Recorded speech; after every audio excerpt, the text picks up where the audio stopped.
Halo sob, selamat datang kembali kalian di channel EPL. Bagaimana kabar kalian semua? Semoga dalam keadaan sehat selalu dan diberikan kelancaran dalam segala aktivitasnya. Masih bersama saya El yang akan menjelaskan alur cerita filmnya. Di video kali ini, saya sudah merangkum alur cerita film yang berjudul Mechanic Resurrection. Film ini merupakan sequel dari film yang sebelumnya berjudul The Mechanic, yang dirilis pada tahun 2011. Film kedua ini diarahkan oleh sutradara Dennis Gansel, dan untuk pemeran utamanya adalah aktor yang sangat fenomenal tentunya. Pasti kalian semua sudah tahu. Ya, betul, dia adalah Kang Jason Statham. Dan untuk menemani kalian dalam menonton alur cerita film ini, seperti biasa sob, jangan lupa siapkan sajenya terlebih dahulu. Dan langsung saja kita masuk ke intro.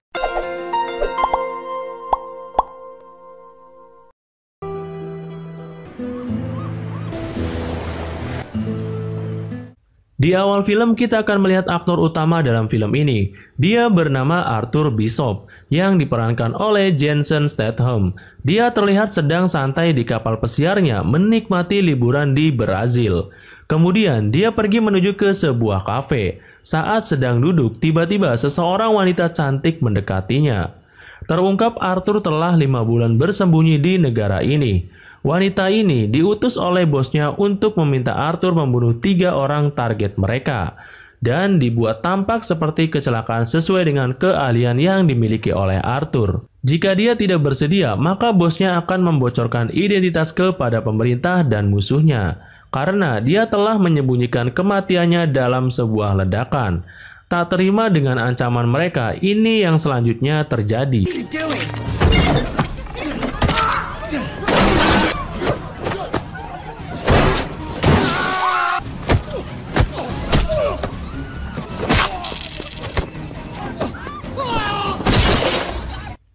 Arthur kemudian naik ke sebuah kereta gantung. Dari sana, dia kemudian melompat ke sebuah paralayang dan inilah film Mechanic Resurrection. Arthur kemudian kembali menuju kapal pesiarnya dan dari kejauhan dia melihat seseorang yang mencoba masuk ke dalam kapalnya dan ini yang dilakukannya. Arthur kemudian menuju sebuah pelabuhan dan masuk ke dalam kontainer. Ternyata di tempat ini dia sudah mempersiapkan berbagai dokumen dan peralatan kerjanya. Dia kemudian mencari identitas sosok wanita tersebut dan terlihat berbagai paspor, uang, dan senjata yang sudah dia persiapkan sebelumnya. Dari negara Brazil, Arthur terbang menuju sebuah pantai di negara Thailand. Dia pun mengunjungi temannya yang bernama Liu. Arthur akan mencari sosok wanita tersebut di negara ini. Liu kemudian mengantarnya menuju sebuah rumah milik Arthur yang jarang dia kunjungi. Ternyata, di bawah lantai Arthur membuka kembali sebuah koper yang berisi hampir sama persis dengan yang dia simpan di kontainer. Di malam harinya, Arthur kembali mencari data sosok perempuan itu hingga dia mendapatkan informasi sosok pria sebagai bosnya yang bernama Crane. Keesokan harinya, Arthur melihat seseorang wanita cantik berlabuh di pantai ini. Dia bernama Gina, yang diperankan oleh Jessica Alba. Gina datang ke bar milik Liu dan meminta P3K kepadanya. Dia melihat luka lebam di tangan Gina. Di saat malam harinya, terlihat di kapal pesiar yang ditumpangi Gina terjadi keributan. Liu kemudian meminta bantuan Arthur untuk melihat keadaan Gina di perahu itu, karena mereka menyangka terjadi pertengkaran di sana. Awalnya, Arthur tidak mau karena itu bukan menjadi urusannya, namun Liu bersikeras memintanya. Arthur pun datang mendekati perahu itu. Ketika dia menaiki kapal itu, Gina hampir saja mendapat pelecehan dari pria tersebut. Arthur kemudian melawan pria itu hingga dia terjatuh dan kepalanya membentur besi. Gina yang melihat itu langsung jatuh pingsan. Liu kemudian membawanya ke pantai, sedangkan Arthur masuk ke dalam kabin itu dan ternyata dia menemukan sebuah handphone yang berisi foto dirinya.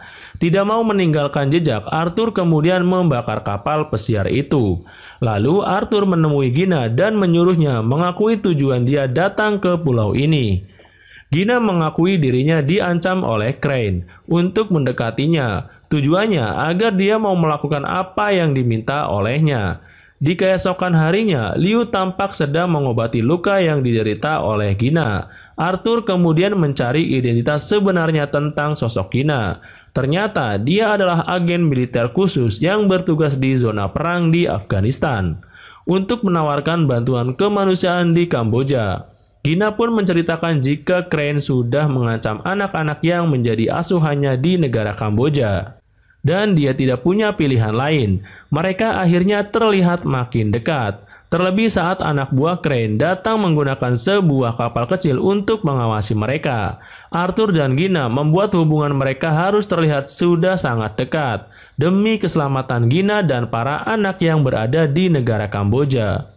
Di malam harinya, terungkap ketika masih bocah, Arthur dan Crane adalah korban dari penculikan para gangster untuk dijadikan tentara anak-anak. Saat itu, untungnya Arthur berhasil kabur, tapi tidak bagi Crane. Karena terharu mendengar kisahnya, Gina langsung memeluk Arthur. Singkat cerita, dua kapal perahu yang berisi anak buah Crane yang menyamar menjadi polisi datang ke pulau ini. Dan terjadilah pertempuran di sana.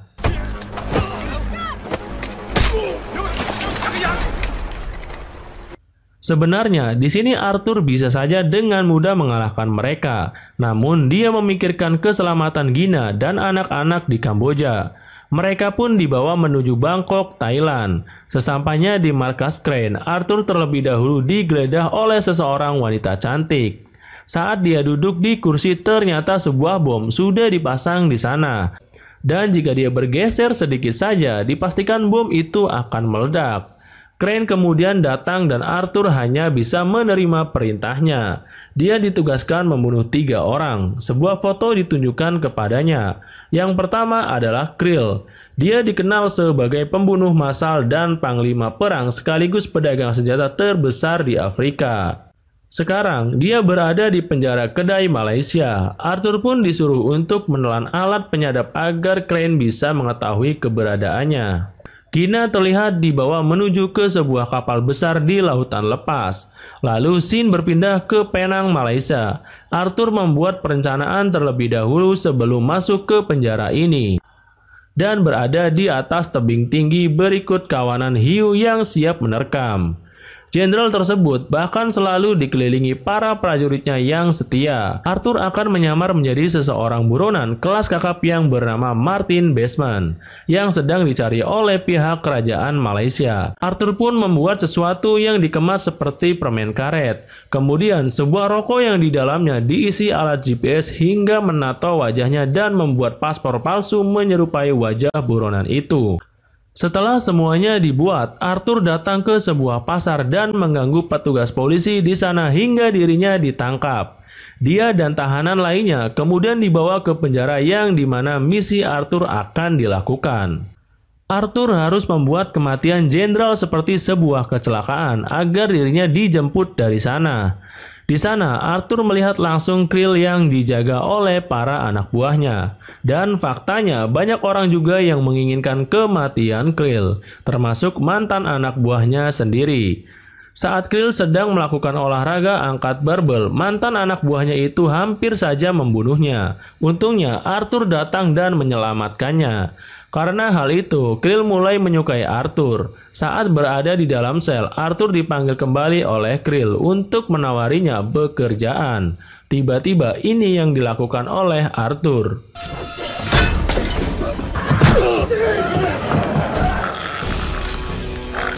Dia dicekoki narkoba hingga overdosis dan akhirnya tewas.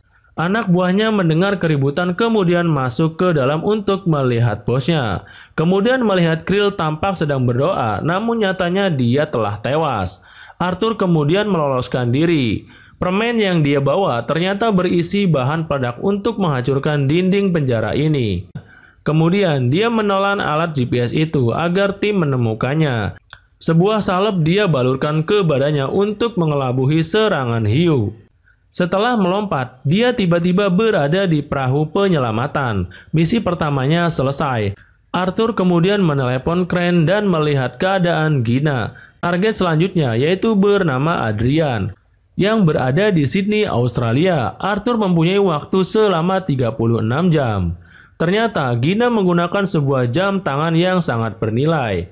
Dan Crane mengetahui jam tersebut milik ayahnya. Dan Arthur tidak pernah melepaskan jam tersebut. Dan Adrian yang menjadi target selanjutnya adalah seseorang miliarder yang bergerak di bidang pertambangan dan mineral.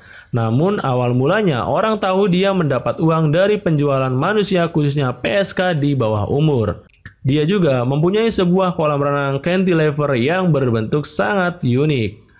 Arthur pun menyamar menjadi seseorang buyer untuk perkantoran dekat lokasi targetnya. Padahal dia ingin memfoto kunci ruangan itu. Arthur kemudian meracik berbagai bahan kimia yang bisa meretakkan kaca. Selanjutnya dia kembali ke kantor itu dan kali ini dia menyamar menjadi seorang teknisi.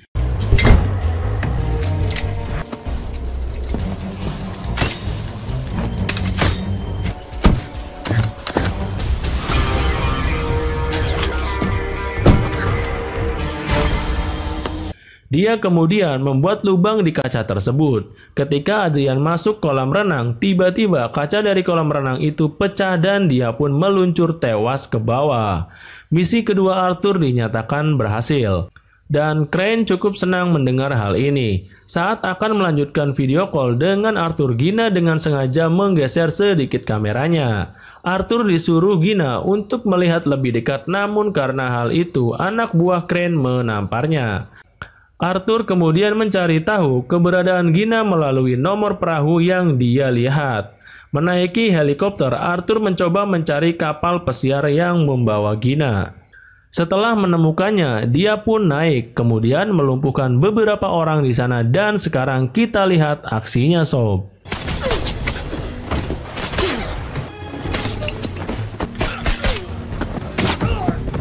Gina pun akhirnya terlihat dan Arthur berusaha menolongnya. Sialnya, karena kalah jumlah, anak buah Crane yang lain berhasil melumpuhkannya. Arthur berhasil lolos dari kapal itu, namun Gina masih berada dengan mereka. Scene berpindah lagi ke Bulgaria. Target ketiganya bernama Max Adam, seorang penjual senjata dari Amerika Serikat. Di sebuah lokasi yang sangat dijaga ketat, ternyata Adam mempunyai kapal selam untuk menyimpan misil balistik antar benua, dan Arthur hanya mempunyai waktu selama 24 jam untuk membunuh Adam. Dia memulai rencana dengan menembak salah seseorang penjaga Adam. Ketika mereka menelepon rumah sakit untuk mengirimkan helikopternya, Arthur masuk ke dalam helikopter itu dan menyelinap masuk ke markas mereka.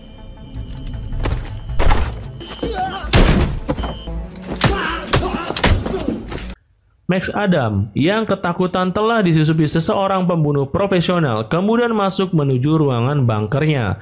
Tadi juga Arthur yang cerdas telah berada di dalam sana.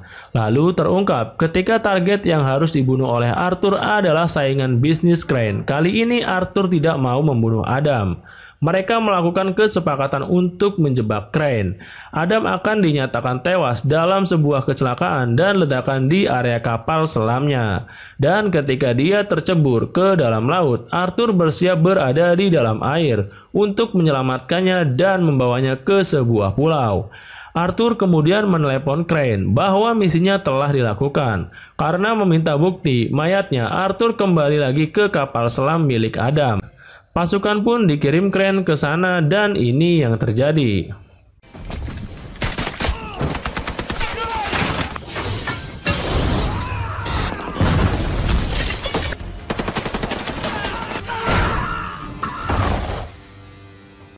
Arthur berhasil menghabisi mereka semua. Dia pun langsung menyelam menuju posisi Crane dan Gina berada. Saat muncul ke permukaan, inilah aksi seseorang Arthur.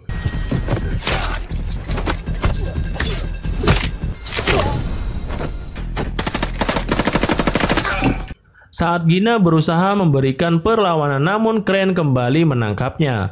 Arthur kembali menunjukkan kemampuannya.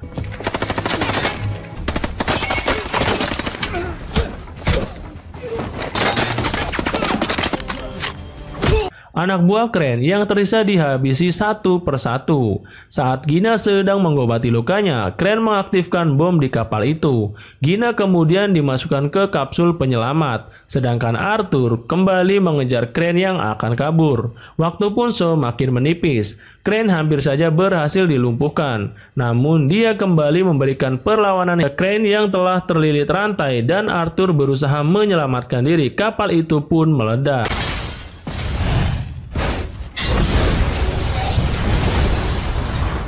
Gina berhasil selamat, Max Adam pun terlihat di sana. Namun di manakah Arthur? Gina pun kembali ke Kamboja dan mengajar anak-anak lagi. Tiba-tiba Arthur muncul di sana. Ternyata Arthur berlindung di sebuah jangkar saat ledakan itu terjadi dan film pun berakhir.